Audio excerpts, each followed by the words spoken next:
Bonjour à tous, bonjour à toutes. Mardi 23 mars, bienvenue dans votre journal de 13h, votre condensé de l'actualité locale et nationale à la mi-journée.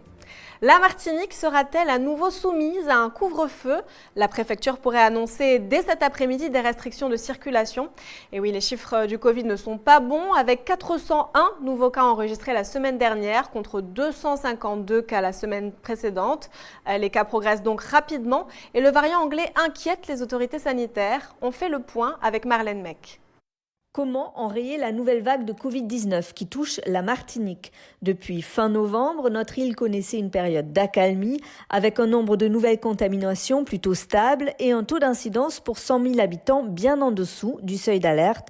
Étroitement surveillé depuis le carnaval et la multiplication des défilés, le territoire stagnait autour d'une soixantaine de nouveaux cas hebdomadaires.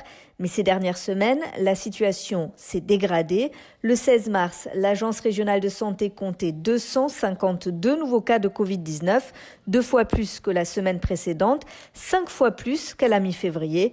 Aujourd'hui, 401 nouveaux cas hebdomadaires sont annoncés. Le taux d'incidence a triplé en un mois avec aujourd'hui plus de 111 nouveaux cas pour 100 000 habitants. Le seuil d'alerte est nettement franchi depuis la semaine dernière.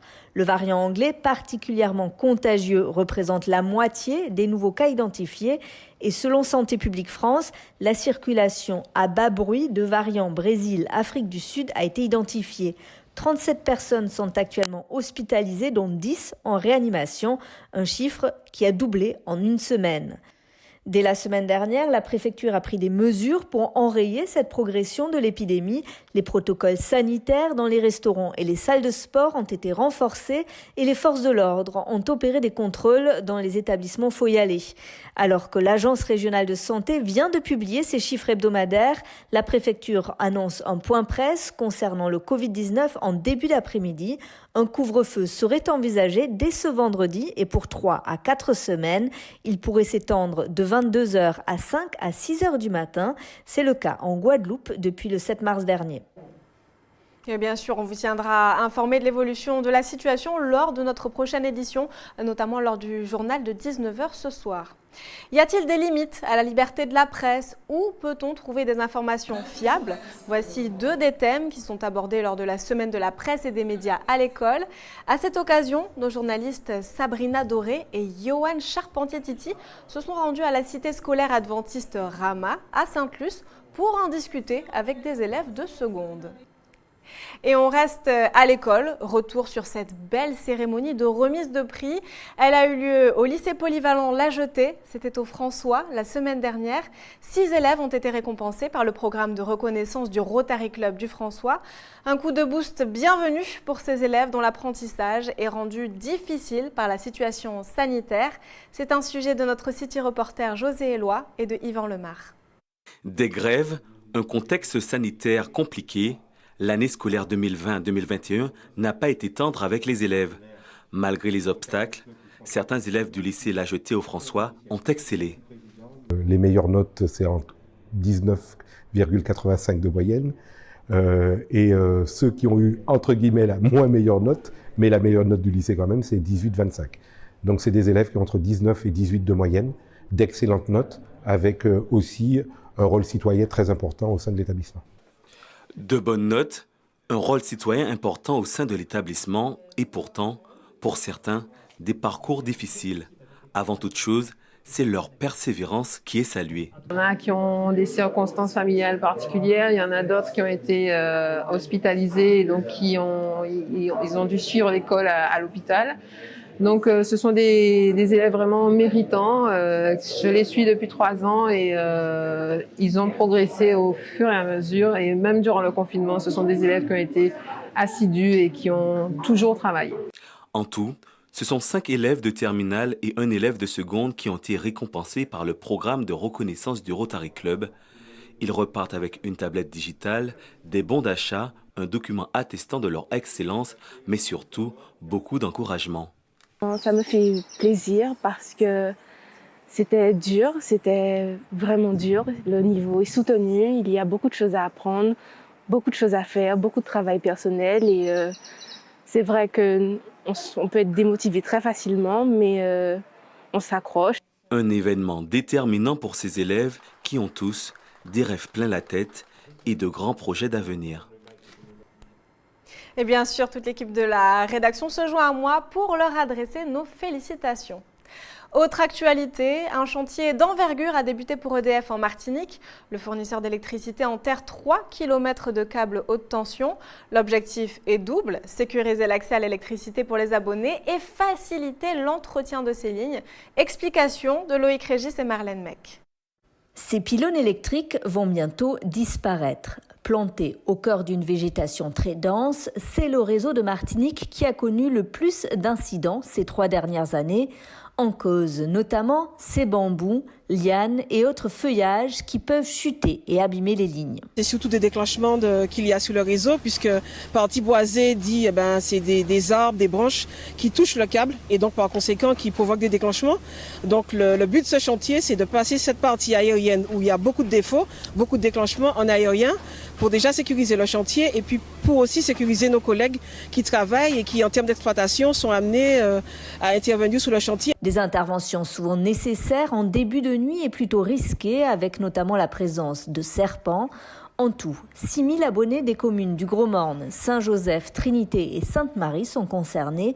Actuellement, 3 km de câbles haute tension sont enterrés, des lignes enfouies qui ne sont pas toujours privilégiées. Il y a des endroits où il y a peu de végétation, où le réseau 20 000 volts aérien convient tout à fait. Et d'ailleurs, pour le dépannage, on intervient beaucoup plus vite sur un réseau aérien qu'un réseau souterrain qui nous nécessite des opérations de terrassement comme on le voit aujourd'hui. Démarré en novembre, le chantier doit être livré en mai. Coût des travaux, 750 000 €. Et avant de clôturer cette page de l'actualité locale, on va s'intéresser à un des bijoux de notre patrimoine, toujours en activité du reste. Il s'agit du moulin hydroélectrique du Gros-Morne. Il faut le restaurer, il fait face à des difficultés financières, mais son propriétaire, Richard Exurville, fait tout pour le sauver. Il est l'invité de notre direct. Bonjour Richard Exurville. Alors déjà, rappelez-nous rapidement les activités qui sont toujours active au sein de ce moulin hydroélectrique. Donc bonjour Hélène, bonjour la Martinique. Donc effectivement, au moulin hydroélectrique du Gros-Morne, nous proposons justement des activités ludiques pour les enfants, pour les adultes. Donc la visite du moulin, l'initiation à la pêche aux écrevisses de rivière, la fabrication de farine sans gluten et aussi du canoë-kayak. Et puis nous allons aussi fabriquer tout ce qui est des farines sans gluten, Hélène. Alors des activités ludiques, des activités également de restauration. Qu'est-ce qu'il faudrait aujourd'hui pour réussir à sauver ce moulin, pour le restaurer également? De quoi a-t-on besoin? Alors, nous avons fait avec le collectif SOS pour le moulin un projet qui coûte 2 250 000 €. Et nous essayons de collecter 10% de cette somme qui va nous permettre de faire un apport personnel pour faire ce projet. Donc la CTM, les fonds européens veulent bien nous aider, mais il nous faut une quote-part. Donc nous avons créé justement un téléthon martiniquais local qui va démarrer le 3 avril. Et là, chaque Martiniquais, chaque personne pourra nous aider à réunir cette somme pour qu'on puisse sauver le moulin hydroélectrique du Gros-Morne. Alors concrètement, qu'est-ce qui va se passer pendant ce téléthon? Alors nous avons une antenne qui sera sur place au moulin hydroélectrique du Gros-Morne où nous allons faire des appels. Donc nous allons appeler les Martiniquais. Les Martiniquais aussi, s'ils le souhaitent, vont nous appeler et ils vont pouvoir aussi mettre sur la cagnotte letchi.com SOS pour le moulin. Et nous allons suivre cette activité-là tout au long de la journée. Et ceux qui souhaitent venir sur place, nous porter, une contribution, pourront le faire et aussi s'inscrire sur le livre d'or que M. Henri-Marie Calix nous a laissé, qui date des années 1975. Alors selon vous, pourquoi c'est si important que l'on réussisse à conserver ce patrimoine, ce moulin? Parce que c'est notre identité qui, justement, depuis un certain nombre d'années, j'ai constaté que notre identité est en train de partir dans tous les sens, mais pas dans le bon sens. Donc, on perd quasiment tout ce qu'on a comme élément martiniquais. Donc nous avons déjà eu des problèmes pour le chlordécone, donc les baignades de rivière sont quasiment interdites. Donc aussi des monuments qui ont soutenu la guerre d'Algérie, comme le moulin qui a été réquisitionné pour aider la Martinique à s'alimenter en farine sans gluten. Et aussi du temps de l'amiral Robert, le moulin hydroélectrique a œuvré grandement alors que la France avait besoin d'alimentation comme les farines qui sont des farines sans gluten, je le répète. Alors ce programme, il contient aussi un programme d'insertion pour les travailleurs. En ce moment, il n'y a quasiment pas de touristes. Est-ce que vous pensez que c'est tout de même le bon moment pour enclencher, je dirais, cette aventure ? Alors oui, c'est le bon moment. Pourquoi ? Parce que on a constaté que le projet que nous avons mis en place est viable. Donc nous avons prévu dans ce projet-là la restauration du moulin hydroélectrique du Gomorne, un chantier d'insertion qui va mettre 20 personnes en emploi et aussi un chantier, une ferme pédagogique et un musée du sans gluten, sans compter l'usine de transformation de fouilles à pain, de patates douces, de dachine et tous les légumes du pays que nous voulons transformer en farine sans gluten. Le sans gluten qui est vraiment une des préoccupations contemporaines, si je puis dire.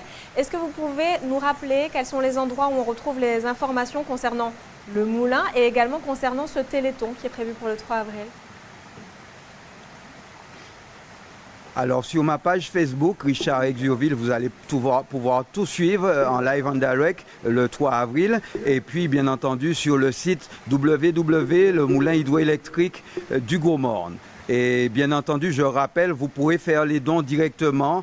Depuis le mois de décembre, nous avons créé la cagnotte letchi.com, SOS pour le moulin. Et là, vous pourrez sauver justement un élément du patrimoine. Et je vais ajouter pour la partie finale que ce téléthon martiniquais local que nous avons mis en place, le collectif et moi, nous allons le reconduire pour sauver des éléments du patrimoine martiniquais l'année prochaine aussi. Donc c'est une longue histoire pour le patrimoine qui commence avec une super belle idée de téléthon martiniquais. Donc j'invite chaque Martiniquais à sauver leur propre patrimoine et à montrer justement à toute la population qu'il est solidaire pour le patrimoine. Merci à vous.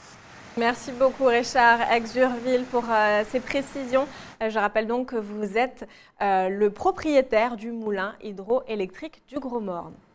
Page à présent consacrée à l'actualité nationale. On fait un point sur l'accélération de la campagne de vaccination.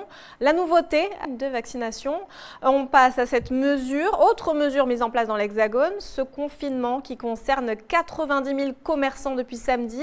Il donne lieu à des situations difficiles pour ces professionnels. À Dieppe, en Seine-Maritime, une commerçante s'est retrouvée en garde à vue. D'autres ont été verbalisés. De nombreux commerçants sont à bout. Guillaume Torel et Antoine Santos les ont rencontrés.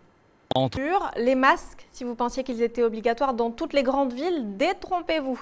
À Limoges, le maire a décidé de faire confiance au bon sens de ses habitants. Le masque est tout de même obligatoire devant les écoles et au marché. Alors quel est le ressenti de ses habitants ? Certains ont envie de week-end farniente, de vacances évasion. On part donc du côté de la côte varoise. Là-bas, ce sont les campings qui se frottent les mains. Ils mettent les bouchées doubles et se préparent à accueillir leurs premiers clients. Et ça fait du bien d'y penser. Merci beaucoup d'avoir suivi cette édition. C'est maintenant la fin de votre édition du journal de 13h. Restez bien sûr en compagnie de nos programmes. D'ailleurs, à 15h, sur notre page Facebook, vous pourrez retrouver en direct le point presse de la préfecture sur l'évolution de la situation sanitaire et ensuite tous nos programmes que vous aimez tant.